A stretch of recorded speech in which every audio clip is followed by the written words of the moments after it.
And did you start out in Warhammer Fantasy Battle? Or did you start out in 40K? I got 40K figures first, but the full game, the first couple of full games I played were in Fantasy Battle. Oh, okay. It was a box set.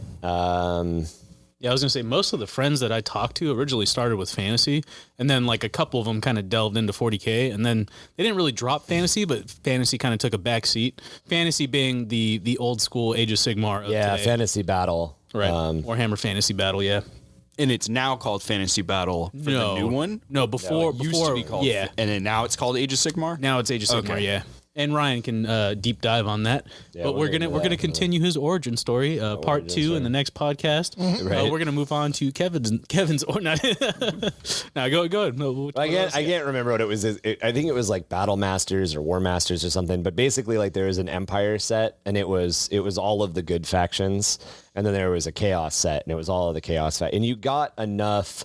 I want to say you got enough. You got like 5 figures per tray, and you got like 10 trays on each side. So when you say trays, Warhammer Fantasy Battle used to be like squares, right? Yeah. Instead of having a bunch of round bases, it was a bunch of squares, and they would sit like on this. All their bases. Well, were no, square, this right? was like even before that. So this was a boxed set. Like this was everything for 2 people to play the game, Right. and it had like a cellophane fold out battle mat. Did they have blast templates? No. Blast templates or anything. This was very much. This was very much. This was very much like pre. This was like I want to say this was like prehistoric. You might say. Yeah.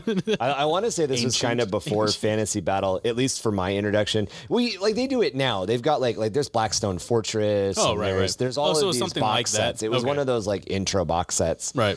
And I had that for a couple of years. And then late high school, I started working for Wizards of the Coast at the retail level. Oh, no kidding. That's cool. That's like working at GameStop, when we were in school, like working at